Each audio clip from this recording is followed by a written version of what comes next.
మీ కామెంట్లు నా సమాధాన కార్యక్రమానికి అన్నదాతలకు ఆత్మీయ స్వాగతం. ముందుగా వెంకటేష్ గారు, ఎందుకో తొందరపడుతున్నారు టమోటా నాటడంలో? ఎందుకో తొందరపడుతున్నారు? మార్చిలో ఇంత ప్లాంటేషన్ అవసరమా?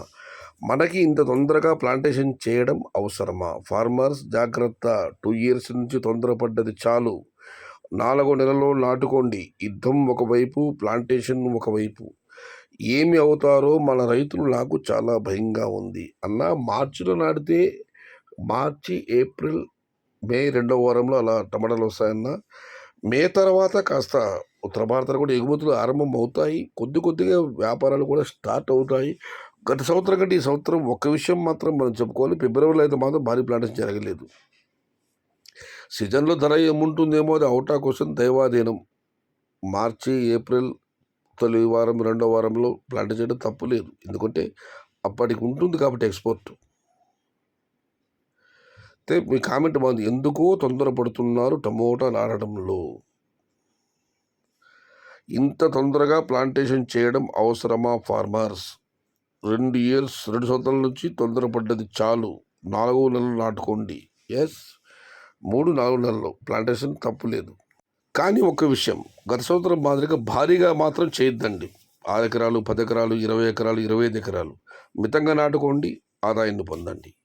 రాఘవేంద్ర గారు, సేమ్ లాస్ట్ ఇయర్ లాగా హరినామస్మరణ, కొనాలంటే అమ్మాలంటే అడవి, అలా అవుతుంది రైతుల పరిస్థితి. ఇక మనం మరొక ఆంటి పరిశీలిస్తే, ఆరంభంలో గగ్గులు అర్థమవుతున్న మీ పూర్తి పేరు తెలియట్లేదు. బ్రదర్, యువర్ నెంబర్ కావాలి, జ్యూస్కి టమోటా రెడీగా ఉన్నాయి అన్న. ప్రతి వీడియో చివర నా నెంబర్ ఖచ్చితంగా ఉంటుంది, ఒకసారి చూడండి. మళ్ళీ చెబుతున్నాను, 96 42 33 27 39 9642332739. ఇక వెంకీ గారు, అన్న 2 days ఇంకా రాయకోట రేట్స్ పెట్టలేదు. ఏమో అన్న, 2 రోజులుగా వారి వీడియోలు పెట్టలేదు. మనం గ్రూపులో వస్తాయి వీడియోలు. ఇవాళైతే వీడియో వచ్చింది, పెట్టానన్నా. మీరు చూసే ఉంటారని నేను అనుకుంటున్నాను. టమోటా రేట్స్ ఇన్ కడప గారు, first business people, black market anywhere in India. First government take care in same minimum profit only. వ్యాపారస్తులు బ్లాక్ మార్కెట్ ప్రసారం వచ్చింది కాబట్టి మీకు అందరికీ తెలిసిందే. మన ప్రభుత్వం ఏమో 60 రోజుల పాటు మనకు వచ్చిన ఇబ్బందులు లేవు. పెట్రోల్ డీజిల్కి ఇబ్బందులు కలగలేదు, కానీ గ్యాస్ కొరత అయితే తీవ్రంగా ఉంది. దేశంలోని ప్రధాన నగరాలన్నింటిలో కూడా హోటల్ చాలా వరకు మూసేశారు. కట్టెల పొయ్యి పెట్టుకోవడానికి అనుకోని హోటల్ కట్టెల పొయ్యి పెడుతున్నారు. బెంగళూరు పీజీలు అయితే బయట కట్టెలు పెట్టి భోజనాలు చేస్తున్నారు.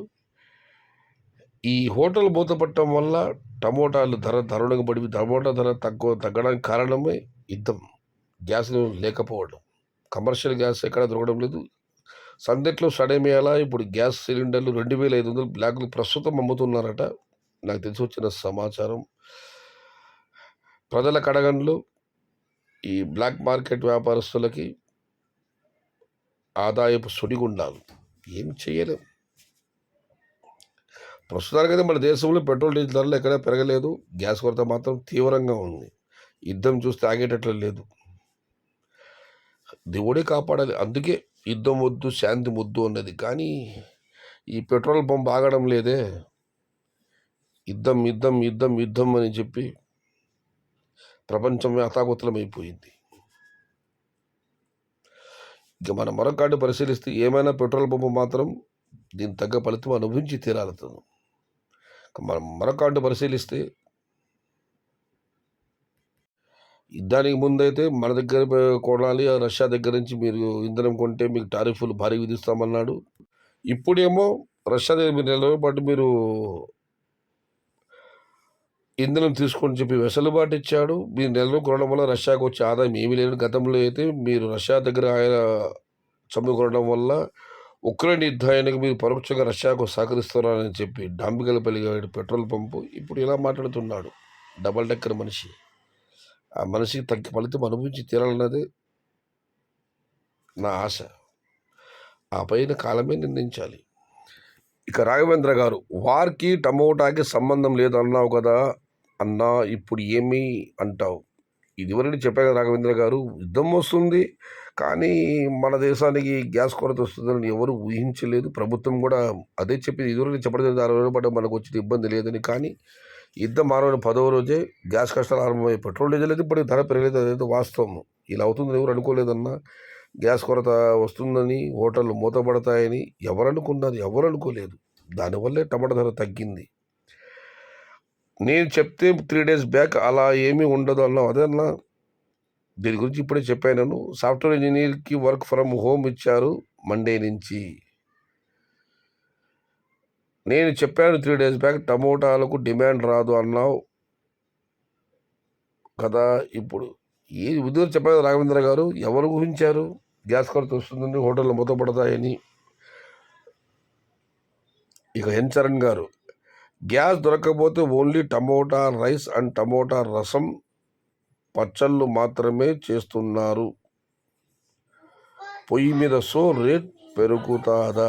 పొయ్యి మీద కేవలం రసం మాత్రం వండితే టమాటా రేటు ఎందుకు పెరుగుతుందన్నా? డిమాండ్ తగ్గుతుంది, ధర తగ్గుతుంది.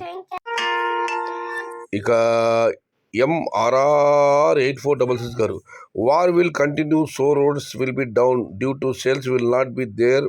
Please be careful farmers. Please think about future. If you save your money, you can at least spend that in next crop.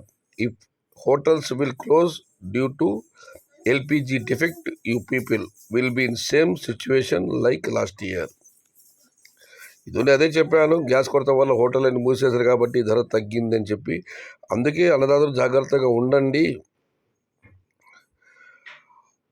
డబ్బులు కాపాడుకోండి. నెక్స్ట్ మనం పంట పెట్టుకోవడం డబ్బులు మన దగ్గర ఉండాలి కదా అని చెప్పి ఎంఆర్ఆర్ గారు అన్నదాత సలహా ఇస్తున్నారు. ఇక దేవర్షి గారు, వీళ్ళు కొట్టుకొని రైతుల్ని నాశనం చేస్తున్నారు. Everything end of the day farmer. ప్రపంచంలో ఏ పరిణామం జరిగినా రైతులే బాధపడుతున్నారు. వీళ్ళు కొట్టుకుని లేదన్నా, వీళ్ళు కాదు. అమెరికా యొక్క యుద్ధోన్మాదం, ఇజ్రాయెల్ యొక్క జాత్యహంకారం. ముందుగా దాడి చేసింది వీళ్ళే. దాడి చేయడమే ఇరాన్ సుప్రీం లీడర్ని టార్గెట్ చేశారు, ఆయన చంపేశారు. ఇరాన్ వాళ్ళు సుప్రీం లీడర్ ఖతం అయిపోతే ఇక ఇరాన్ వాళ్ళు లొంగిపోతారు బేషరతుగా. ఇరాన్ దేశం మన చేతి వీళ్ళు అనుకున్నారు, కానీ నాయకుడిని పోగొట్టుకున్న ఆ దేశం మరింత కసితో రగిలిపోయి యుద్ధం చేస్తుంది. ఎవరు ఊహించలేదు ఇరాన్ ఈ స్థాయిలో ప్రతిదాడి చేస్తుందని చెప్పి. వీళ్ళు కాదు, ఈ యుద్ధానికి కారణం అమెరికా యొక్క యుద్ధోన్మాదం, ఇజ్రాయెల్ యొక్క జాత్యహంకారం. మనల్ని ఎవరు ఏమీ చేయలే అన్న అహంకారం, గర్వం, దానికి ప్రపంచమంతా ఇప్పుడు ప్రస్తుతం అనుభవిస్తుంది. ఏదేమో తొందరగా యుద్ధం ముగిసిపోవాలని మనమందరం ప్రార్థిద్దాం. యుద్ధం వద్దు, శాంతి ముద్దు. ఇది ఈరోజు మీ కామెంట్లో నా సమాధానం కార్యక్రమం. నచ్చితే లైక్ చేయండి, షేర్ చేయండి. ప్లీజ్ సబ్స్క్రైబ్ మై ఛానల్ భవదీయుడు సయ్యద్ షహతాద్. జై ఎన్టీఆర్, జై తెలుగు తల్లి. తెలుగే ప్రాణం, ప్రాణమే తెలుగు. సర్వే జన సుఖినో భవంతు. ధర్మో రక్షిత రక్షిత. అన్నదాత సుఖీ భవ.